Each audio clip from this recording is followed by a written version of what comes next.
अमृता प्रीतम पंजाब की सबसे लोकप्रिय लेखकों में से एक हैं। उनका जन्म गुजरांवाला पंजाब में हुआ था और उन्होंने पंजाबी भाषा में कविता, उपन्यास, कहानी समेत अनेक विधाओं में रचना की है। उनकी कहानियां नारी की स्थिति, पीड़ा, विडंबना और विसंगतियों को उजागर करती हैं। नारी हृदय में व्याप्त प्रेम और करुणा का जैसा चित्रण अमृता प्रीतम ने किया है, वह सीधा दिल को जाकर छूता है। नारी के मन में व्याप्त कुछ ऐसी ही भावनाओं का एक चित्रण आपको आज की कहानी शाह की कंजरी में भी दिखेगा। तो आइए सुनते हैं। उसे अब नीलम कोई नहीं कहता था, सब शाह की कंजरी कहते थे। नीलम को लाहौर हीरा मंडी के एक चौबारे में जवानी चढ़ी थी और वहां ही एक रियासती सरदार के हाथों पूरे 5,000 में उसकी नथ उतरी थी और वहीं उसके हुस्न ने आग जलाकर सारा शहर झुलसा दिया था। पर फिर वह एक दिन हीरा मंडी का रास्ता चौबारा छोड़कर शहर के सबसे बड़े होटल फ्लैटी में आ गई थी। वही शहर था, पर सारा शहर जैसे रातों रात उसका नाम भूल गया है। सबके मुंह से सुनाई देता था, शाह की कंजरी। गजब का गाती थी, कोई गाने वाली उसकी तरह मिर्जे की सद नहीं लगा सकती थी। इसलिए चाहे लोग उसका नाम भूल गए थे, पर उसकी आवाज नहीं भूल सके। शहर में जिसके घर भी तवे वाला बाजा था, वह उसके भरे हुए तवे जरूर खरीदता था। और सब घरों में तवे की फरमाइश के वक्त हर कोई ये जरूर कहता था, आज शाह की कंजरी वाला तवा जरूर सुनना है। लुकी छिपी बात नहीं थी, शाह के घर वालों को भी पता था। सिर्फ पता ही नहीं था, उनके लिए बात भी पुरानी हो चुकी थी। शाह का बड़ा लड़का जो अब ब्याहने लायक था, जब गोद में था तो सेठानी ने जहर खा के मरने की धमकी दी थी। पर शाह ने उसके गले में मोतियों का हार पहनाकर उससे कहा था, शाहनिए, वह तेरे घर की बरकत है। मेरी आंख जोहरी की आंख है। तूने सुना हुआ नहीं है कि नीलम ऐसी चीज होता है जो लाखों को खाक कर देता और खाक को लाख बनाता है। जिसे उल्टा पड़ जाए उसके लाख के खाक बना देता है, और जिसे सीधा पड़ जाए उसे खाक से लाख बना देता है। वह भी नीलम है, हमारी राशि से मिल गया है। जिस दिन से साथ बना है, मैं मिट्टी में हाथ डालूं तो सोना हो जाती है। पर वही एक दिन घर उजाड़ देगी, लाखों को खाक कर देगी। शाहनी ने छाती की साल सहकर उसी तरह से दलील दी थी जिस तरह से शाह ने बात चलाई थी। मैं तो बल्कि डरता हूं कि इन कंजरियों का क्या भरोसा, कल किसी और ने सब्ज बाग दिखाए और जो वह हाथों से निकल गई तो लाख से खाक बन जाना है। शाह ने फिर अपनी दलील दी थी और शाहनी के पास और दलील नहीं रह गई थी। सिर्फ वक्त के पास रह गई थी और वक्त चुप था, कई बरसों से चुप था। शाह सचमुच जितने रुपए नीलम पर बहाता, उससे कई गुना ज्यादा पता नहीं कहां कहां से बहकर उसके घर आ जाते थे। पहले उसकी छोटी सी दुकान शहर के छोटे से बाजार में होती थी, पर अब सबसे बड़े बाजार में लोहे के जंगले वाली सबसे बड़ी दुकान उसकी थी। घर की जगह पूरा मोहल्ला ही उसका था, जिसमें बड़े खाते पीते किराएदार थे और जिसमें तहखाने वाले घर को शाहनी एक दिन के लिए भी अकेला नहीं छोड़ती थी। बहुत बरस हुए। शहनी ने एक दिन मोहरों वाले ट्रंक को ताला लगाते हुए शाह से कहा था, उसे चाहे होटल में रखो और चाहे उसे ताजमहल बनवा दो, पर बाहर की बला बाहर ही रखो। उसे मेरे घर में ना लाना, मैं उसके माथे नहीं लगूंगी। और सचमुच शहानी ने अब तक उसका मुंह नहीं देखा था। जब उसने ये बात कही थी, उसका बड़ा लड़का स्कूल में पढ़ता था और अब वह ब्याहने लायक हो गया था। पर शाहनी ने ना उसके गाने वाले तवे घर में आने दिए और ना घर में किसी को उसका नाम लेने दिया। वैसे उसके बेटे ने दुकान दुकान पर उसके गाने सुन रखे थे और जने जने से सुन रखा था, शाह की कंजरी। बड़े लड़के का ब्याह था। घर पर 4 महीने से दर्जी बैठे हुए थे।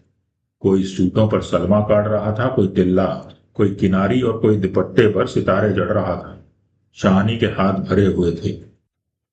रुपयों की थैली निकालती, खोलती, फिर और थैली भरने के लिए तहखाने में चली जाती। शाह के यार दोस्तों ने शाह की दोस्ती का वास्ता डाला कि लड़के के ब्याह पर कंजरी जरूर गंवानी है। वैसे बात उन्होंने बड़े तरीके से कही थी ताकि शाह कभी पल न खा जाए। वैसे तो शाह जी को बहुतेरी गाने नाचने वाली हैं, जिसे मर्जी हो बुलाओ, पर यहाँ मल्लिकाए तरन्नुम जरूर आए, चाहे मिर्जे की एक ही सद लगा जाए। फ्लैटी होटल आम होटल जैसा नहीं था। वहां ज्यादातर अंग्रेज लोग ही आते और ठहरते थे। उसमें अकेले अकेले कमरे भी थे, पर बड़े बड़े तीनों कमरों के सेट भी थे। ऐसे ही एक सेट में नीलम रहती थी, और शाह ने सोचा दोस्तों यारों का दिल खुश करने के लिए वह एक दिन नीलम के यहाँ एक रात की महफिल रख लेगा। अरे ये तो चौबारे जाने वाली बात हुई। एक ने उज्र किया तो सारे बोल पड़े, नहीं शाह जी, वह तो सिर्फ तुम्हारा ही हक बनता है। पहले तभी इतने बरस हमने कुछ कहा है, उस जगह का नाम भी नहीं लिया। वह जगह तुम्हारी अमानत है। हमें तो भतीजे की ब्याह की खुशी मनानी है। उसे खानदानी घरानों की तरह अपने घर बुलाओ, हमारी भाभी के घर। बात शाह के मन भा गई, इसलिए कि वह दोस्तों यारों को नीलम की राह दिखाना नहीं चाहता था। चाहे उसके कानों में भनक पड़ती रहती थी कि उसकी गैर हाजिरी में कोई कोई अमीरजादा नीलम के पास आने लगा था। दूसरे इसलिए भी कि वह चाहता था नीलम एक बार उसके घर आकर उसके घर की तड़प भड़क देख आए, पर वह शानी से डरता था, दोस्तों को हामी ना भर सका। दोस्तों यारों में से ही किसी ने राह निकाली और शानी के पास जाकर कहने लगे, भाभी तुम लड़के की शादी के गीत नहीं गवाओगी? हम तो सारी खुशियां मनाएंगे। शाह ने सलाह की है कि एक रात यारों की महफिल नीलम की तरफ से हो जाए। बात तो ठीक है, पर हजारों उजड़ जाएंगे। आखिर घर तो तुम्हारा है। पहले उस कंजरी को थोड़ा खिलाया है। तुम सियानी बनो, उसे गाने बजाने के लिए एक दिन यहां बुला लो। लड़के के ब्याह की खुशी भी हो जाएगी और रुपया उजड़ने से बच जाएगा। शहानी पहले तो भरी भराई बोली, मैं उस कंजरी के माथे नहीं लगना चाहती। पर जब दूसरों ने बड़े धीरज से कहा, यहाँ तो भाभी तुम्हारा राज है, वह बांदी बनकर आएगी, तुम्हारे हुक्म में बंधी हुई, तुम्हारे बेटे की खुशी मनाने के लिए। हेठी तो उसकी है, तुम्हारी काहे की? जैसे कमीन कुमने आए डोम मरासी, वैसी वह। बात शहानी के मन भा गई। वैसे भी कभी सोते बैठते उसे ख्याल आता था, एक बार देखूं तो सही कैसी है। उसने उसे कभी देखा नहीं था, पर कल्पना जरूर की थी, चाहे डर कर सहम कर, चाहे एक नफरत से। और शहर में से गुजरते हुए अगर किसी कंजरी को टांगे में बैठते देखती तो ना सोचते हुए ही सोच जाती, क्या पता वही हो। चलो एक बार मैं भी देख लूं। तो मन में घुल सी गई। और उसको मेरा बिगाड़ना था, जो बिगाड़ना था वो बिगाड़ लिया।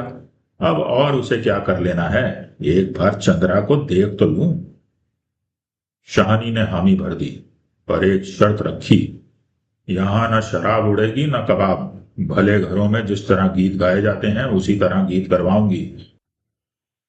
तुम मर्द मानस भी बैठ जाना, वह आए और सीधी तरह गाकर चली जाए। मैं वहीं चार बतासे उसकी झोली में भी डाल दूंगी, जो और लड़के लड़कियों को दूंगी, जो बनने सहरे गाएंगी। यही तो भाभी हम कहते हैं, शाह के दोस्तों ने फूंक दी।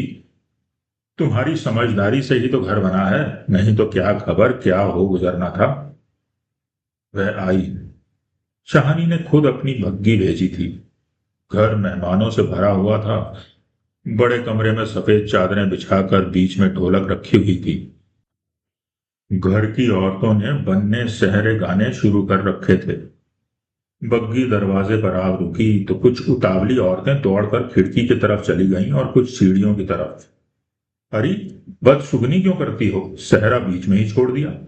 शाहनी ने डांट सी दी, पर उसकी आवाज खुद ही धीमी सी लगी, जैसे उसके दिल पर एक धमक सी हुई हो।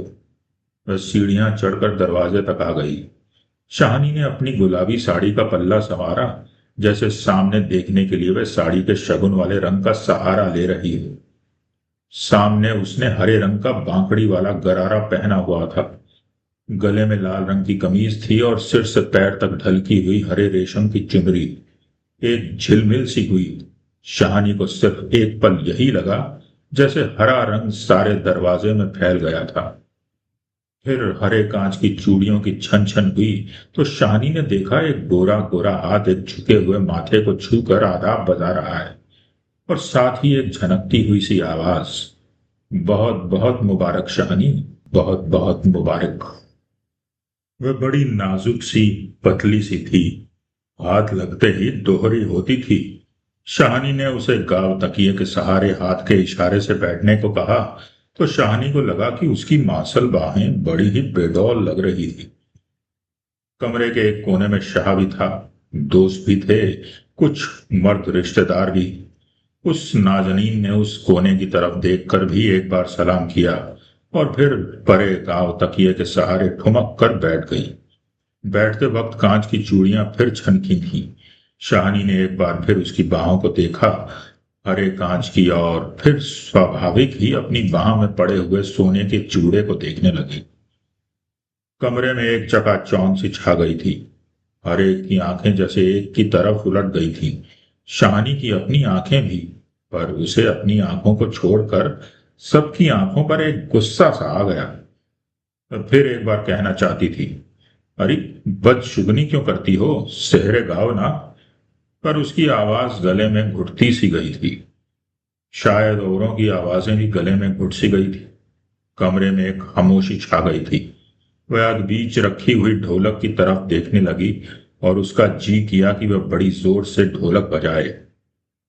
खामोशी उसने ही तोड़ी जिसके लिए खामोशी छाई थी। कहने लगी, मैं तो सबसे पहले घोड़ी गाऊंगी, लड़के का सगन करूंगी। क्यों शाहनी? और शाहनी की तरफ ताकती हंसती हुई घोड़ी गाने लगी। निक्की निक्की बूंदी निकिया मीह वे वरे, तेरी माँ वे सुहागन तेरे सगन करे।